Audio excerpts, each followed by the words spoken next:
ஒரு முஃமினான பெண்ணை குறை சொல்லி ஒட்டுமொத்தமாக ஒதுக்கி தள்ளிவிட வேண்டாம். இவன் எனக்கு சரியே வராது, இத்தனை வருஷமா நான் பார்த்தேன், நான் சொல்கின்ற பேச்சை கேட்கிறாள் இல்ல, நான் ஆரம்பத்திலேயே சொன்னேன் எங்களுக்கு இந்த வாழ்க்கை சரி வராது, எப்பயோ நான் சொல்லிவிட்டேன் எங்களுக்கு இது ஃபிட் ஆகாது என்று சொல்லி ஒட்டுமொத்தமா குறைகளை சொல்லி ஒதுக்கி விடாதீங்க. இன் கரிஹ மின்ஹா ஹுலுகன் ரதிய மின்ஹா ஹுலுகன் ஆஹர்.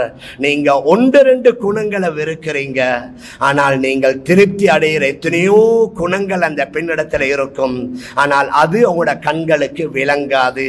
சில வேளை ஷைத்தான் அவைகளை மறைத்து விடுவான்.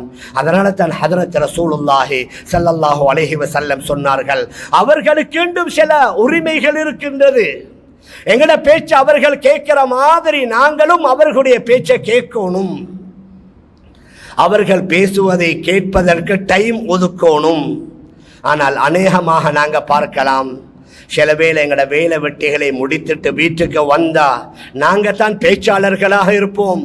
அதை செஞ்சீங்களா, இதை செஞ்சீங்களா, ஏன் அதை செய்யல, ஏன் இப்படி செஞ்சீங்க, ஏன் அப்படி செய்யல.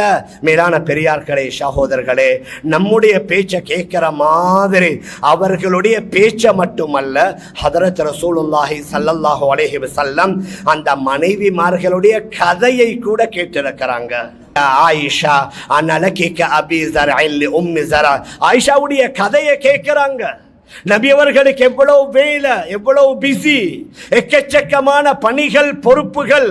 ஆனால் இவைகளுக்கு மத்தியில் வீட்டுக்குள்ள வந்தால் மனைவியுடன் இரண்டரை கலந்து விடுவார்கள், மனைவியுடைய வேலையில் பங்கெடுப்பார்கள், ரொட்டி சுட மாவை குழைத்து கொடுப்பார்கள், வீட்டுடைய கூரையில் ஏறி ஓட்டையை அடைப்பார்கள், செருப்பு பீந்து விட்டால் தன்னுடைய கையால தைப்பார்கள், ஒட்டகங்கள்ல போய் பாலை கறப்பார்கள். ஆயிஷா ரலியல்லாஹு அன்ஹாட்ட சொன்னாங்க, யா ஆயிஷா, அந்த உம்மு ஸராக்கு அபூ ஸரா எப்படி நல்ல கணவராக இருந்தாரோ அதே மாதிரி உங்களுக்கு நான் நல்ல கணவராக இருப்பேன். மேலான பெரியார்களே, அன்பிற்குரிய கணவான்களே, சகோதரர்களே, அதனால அவர்களுடைய பேச்சை கேட்க கொஞ்சம் சந்தர்ப்பம் கொடுக்கணும். நாங்க வெளியில போறது, வெளியில சுத்துறது, வெளியில திரியிறது, ஏதாவது கொஞ்சம் மனசாபம் அண்டா கூட்டாளி மாட்டோடு இருக்குது, எங்களுக்கு நிறைய ரெஸ்டாரண்ட்டுகள் இருக்குது, நாங்க போய் சாப்பிடுவோம், நாங்க தேநீர் அருந்துவோம். ஆனா அந்த பெண்மணிகள் என்ன எது நடந்தாலும் அவர்களுக்குள்ளது அவங்களோட வீடு, அவர்களுக்குள்ளது அவர்களுடைய அறை. அவர்கள் அந்த அறைக்குள்ள போய் அவர்கள் சாய்ந்து கொண்டு தன்னுடைய அந்த கவலையை யார்கிட்ட சொல்ல முடியும்? மேலான பெரியார்களே, சகோதரர்களே, சில நேரங்களில் அவர்கள் பேசுவதற்கு கொஞ்சம்